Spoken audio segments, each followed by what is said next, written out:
Hello again. This week's clip's got to start a little bit like last week's clip by saying happy birthday to Mark. Mark, I managed to find a little picture of the two of us. I have to say we're both looking a bit younger in that picture than we are today, I'm afraid. I don't know if you remember a conversation I had with you. I said to you once that you will eventually become our Val Doonican or Tony Bennett, and what I meant by that comment was that you'll be toppling on stage at 75 years old and we'll still be coming to see you. Watch out for the old arthritis though. My shout-outs this week, Sandra, Lynn and Mandy. Mandy, thanks for subscribing. I'm only beginning to learn about these things now, but I understand by subscribing you get to see what I post immediately, so thank you for doing that.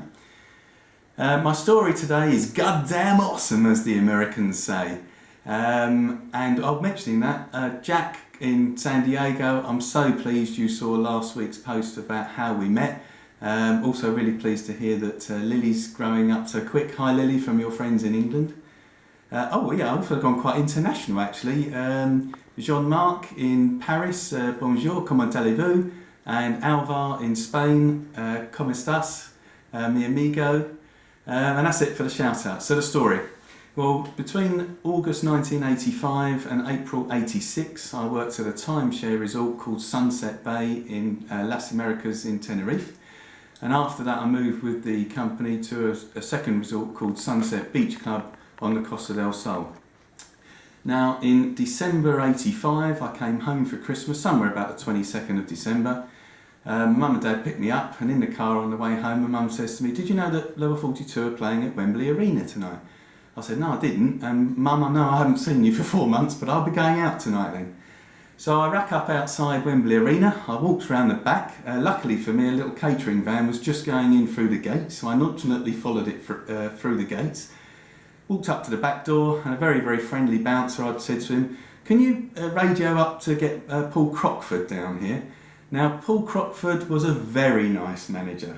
And Paul came downstairs and I said to him, "Paul, I arrived in the country at 11 o'clock today. I've been out of the country for 4 months. I haven't got a ticket. What can you do for me?" Now, Paul let me stand to the side of the stage for the entire concert. The boys had to walk past me to go on stage and past me to come off stage. I particularly remember Mark when he saw me, "Hello Jules, you all right?" as he walked on stage. Now I've got to tell you, I now understand why they like to play live gigs. Because they're playing here and literally I'm sort of standing here and I had adrenaline going through me and I wasn't even doing anything. But the highlight of the night was when the lights came up on the entire audience. I think in those days Wembley used to hold 2,000. Well, there's 2,000 happy faces, and really it's only because of the 4, 5 or 6 people on stage that have created that.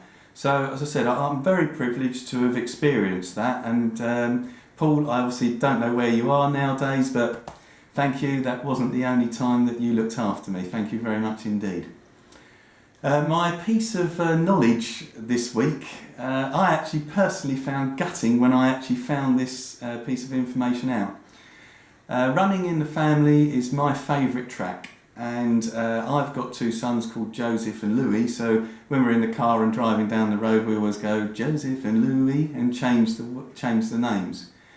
I asked Mike who Joseph and Emily are, which members of the family are they related to, and I don't know why I'd sort of got in my mind they might be Phil's children, just purely because of the words continue on, like a drummer plays his drum, like a father, like a son. So I said it was just a natural thing I thought that might be the correct information. But Mike actually said they're fictitious. And as I said, I actually found this particular bit of information really, really gutting. But hey ho, at the end of the day, it's just words to a song, and God knows how many millions they made out of that one. And again, I think that one got to about top 3 if I remember. So at the end of the day, who really cares? But for me, it was a personal story that I found a bit weird. Right, on to my one bit of memorabilia I found. This is the original fan club's booklet, and some very young photographs of the lads. There's Boone, there's Mike. I think there's a picture of the 4 of them, probably filmed on the Isle of Wight, I would guess. Then we've got Mark. and we've got Mike. So there we are. Again, I like to try and keep these little snippets as sort of not too long so you don't get bored. But as you know, there's only one way I'm going to finish this, and that's bye bye everybody, bye bye, see you again soon.